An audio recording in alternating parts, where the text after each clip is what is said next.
हमारे साथ जुड़े रहने के लिए हमारे YouTube चैनल को सब्सक्राइब करें।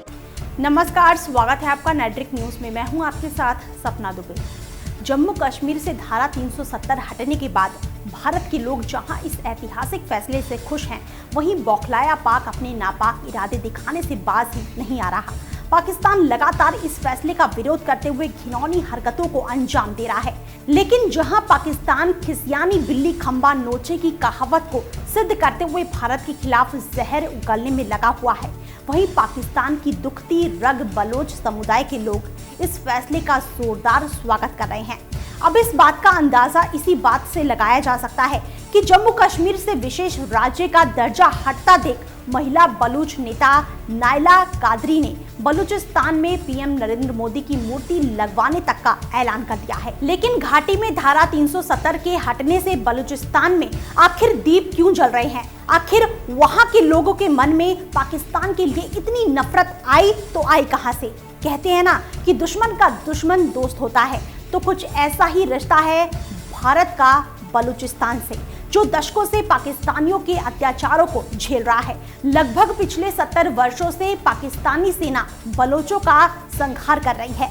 बलूची लोगों के अधिकारों का हनन किया जा रहा है, लेकिन जुल्म झेल रहे बलूचिस्तान में आज विद्रोह की आग इस कदर भड़क उठी है कि बलोच आजादी की मांग कर रहे हैं। पाकिस्तान के आज़ादी दिवस के मौके पर बलूचिस्तानी पाकिस्तान के शिकंजे से निकलने के लिए संघर्ष जारी रखते हुए जगह जगह पाकिस्तान के खिलाफ नारे लगा रहे हैं। लेकिन आखिर इस सब की शुरुआत कैसे हुई?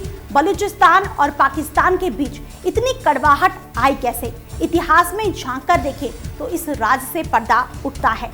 दरअसल अंग्रेजों के शासन में बलूचिस्तान के 4 राज्यों का बंटवारा होने के बाद 3 राज्यों ने पाकिस्तान में विलय स्वीकार कर ली थी, लेकिन बलूचिस्तान के कलात राज्य ने पाकिस्तान में शामिल होने से मना कर दिया, जिसके बाद कलात राज्य ने 11 अगस्त 1947 को खुद को आजाद प्रांत घोषित कर दिया। कलात की इस बगावत को देख पाकिस्तान के वजीर आलम जिन्ना ने पाकिस्तानी सेना को बलूचिस्तान पर हमला करने का आदेश दे दिया, जिसके बाद पाकिस्तान ने 27 मार्च 1948 को बलूचिस्तान के कलात राज्य पर कब्जा कर लिया।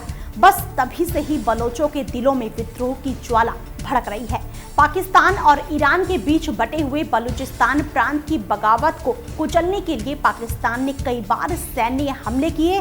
बलूचिस्तान पर सबसे पहला वार पाकिस्तान ने मार्च 1948 में किया, जब पाकिस्तानी सेना ने कलात को जबरन अपने मुल्क में शामिल करने के लिए खान ऑफ कलात मीर अहमद यार खान को जबरदस्ती जेल में डाल दिया। इसी के साथ ही महज 225 दिनों की आज़ादी देखने के बाद कलात को पाकिस्तान में शामिल होना पड़ा। इसके बाद तो बलोचों ने जब पाक की इस नापाक साजिश का विरोध किया, तब सैन्य बल के दम पर पाकिस्तान ने बलूचिस्तान के विद्रोह को दबा दिया। खान मीर अहमद के भाई प्रिंस अब्दुल करीम के नेतृत्व में जब बलोचों ने पहला विद्रोह किया तो उनकी भी जल्दी ही गिरफ्तारी कर ली गई। दोनों के बीच इतिहास में सबसे बड़ा मोड़ आया जब पाकिस्तान ने सभी प्रांतों को 1 यूनिट बनाने का फैसला लिया, जिसका बलूचिस्तान में इसका जबरदस्त विरोध किया गया।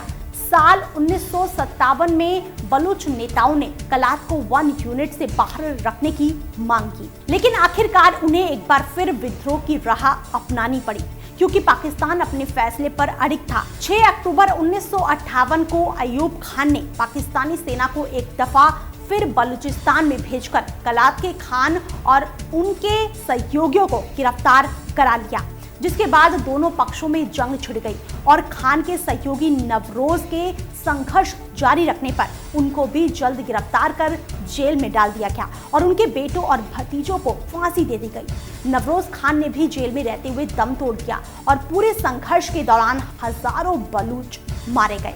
इसके बाद साल 1962 से 63 में और 1973 से 74 में एक बार फिर बलूचिस्तान और पाकिस्तान जंग में एक दूसरे के खिलाफ हो गए। साल 1973 से 74 में एक बार फिर बलूच और पाकिस्तान आर्मी के बीच संघर्ष होने के बाद हजारों की संख्या में बलूच लोग मारे गए। हालिया संघर्ष 2000 के दशक में शुरू हुआ, जो अब भी बदस्तूर जारी है। साल 2016 में बलूचिस्तान में आज़ादी की लड़ाई को कुचलने और राष्ट्रवादियों की आवाज़ दबाने के लिए पाकिस्तानी सेना एक बार फिर दमन चक्र पर उतर आई। पाकिस्तान में सैन्य कार्रवाई के दौरान कलात में एक व्यक्ति को मौत के घाट उतार दिया, जिसके बाद दिलबंद और नागही इलाकों में आग के चलते 2 दर्जन घर जलकर राख हो गए। इसके अलावा वहां की महिलाओं समेत कई लोगों को बंधक बना लिया गया। दरअसल बौखलाए पाकिस्तान ने ऐसा पीएम नरेंद्र मोदी के 15 अगस्त के मौके पर लाल किले पर दिए भाषण के चलते किया था, जिन्होंने भाषण के दौरान पाकिस्तान की दुखती रग बलूचिस्तान पर हाथ रख दिया। इस दौरान पीएम ने पाकिस्तान द्वारा बलूचिस्तान पर किए अत्याचारों की कड़े शब्दों में निंदा की थी, जिसके बाद कई बलूचिस्तानी नेताओं ने भारतीय पीएम के इस बयान का स्वागत करते हुए इस मुद्दे पर ब्रिटेन और अमेरिका से सहयोग मांगा था। पीएम के इस भाषण के बाद बलोचों में एक बार फिर बदले और आजादी की मांग तेज हो गई, जिसके बाद घबराए पाकिस्तान ने एक बार फिर कूटनीति करते हुए बल का प्रयोग किया। पाकिस्तान की तानाशाही का आलम यह है कि पाकिस्तानी हुक्मरानों ने हजारों बलूच राष्ट्रवादियों को हिरासत में लिया हुआ है। बलूच नेताओं ने लगभग 4000 लोगों की गुमशुदगी का आरोप लगाया है। सरकारी महकमे और सेना में बलूच लोगों को नौकरी पर नहीं रखा जाता है। बर्बरता की हदें इस कदर पाकिस्तान पार करता है कि तमाम बलूच नेताओं को दिन दहाड़े मौत के घाट उतार दिया जाता है। धार्मिक कट्टरवाद को बढ़ावा देने के लिए मदरसों की फंडिंग की जाती है और चुनावों के दौरान बलूच नेताओं को टक्कर देने के लिए तालिबान को सपोर्ट तक किया जाता है। आपको बता दें कि करीब 1.3 करोड़ की आबादी वाले इस प्रांत में साल 2004 से कत्लेआम यूं ही जारी है। अब पाकिस्तान चाहे जितना भी झूठ राग आलापता रहे, भारत द्वारा जम्मू कश्मीर में मानवाधिकार हनन का मुद्दा अंतर्राष्ट्रीय मंच पर चाहे जितना उठाया जाए, लेकिन सच को कोई बदल नहीं सकता कि पाकिस्तानी सेना बलूचिस्तान राज्य में जुल्म करने का हर रिकॉर्ड तोड़ रही है। पिछले 10 साल से लगभग 40,000 से भी ज्यादा बलूच नागरिक लापता हैं, जिनमें से 10,000 से ज्यादा लोगों की हत्या की जा चुकी है। गोली से छलनी शव को बीहड़ क्षेत्रों में फेंक दिया जाता है। बाकी बचे बलूच नागरिक अब भी सेना की अवैध हिरासत में हैं। इन मासूमों को ना तो रिहा किया जा रहा है और ना ही इन्हें कोर्ट में पेश किया जा रहा है। अब ऐसे में बलूची नेताओं का कहना है कि अगर बलूचिस्तान आज़ाद होता है तो वो वहाँ सबसे पहले भारत के पीएम मोदी की प्रतिमा बनवाएंगे। उनका मानना है कि जिस साहस से पीएम मोदी ने कश्मीर में अपनी आवाज़ उठाई है वो काबिलिए तारीफ है। इसलिए मोदी जी हमारे हीरो हैं और हमारे भाई भी। बलूच महिला नेता नायला ने स्पष्ट किया कि अगर भारत बलूचिस्तान को आज़ाद कराने में मदद करता है तो उसके दूरगामी फायदे होंगे। बहरहाल सोशल मीडिया पर पाकिस्तान के आज़ादी दिवस के मौके पर बलूचिस्तान में आज़ादी की मांग की आग एक बार फिर भड़क उठी है।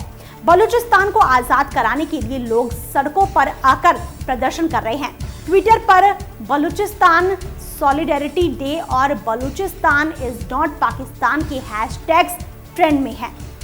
बलूच समुदाय के लोग भारत सरकार से पाकिस्तान से अपने मुल्क को आज़ादी दिलाने के लिए दखल देने की मांग कर रहे हैं, जिसके बाद अब इस पर पाकिस्तान की प्रतिक्रिया देखने योग्य होगी।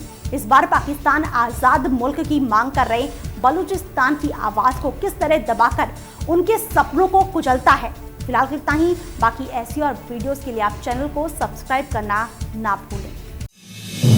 आप देख रहे हैं नेट्रिक न्यूज, साहस सच कहने का।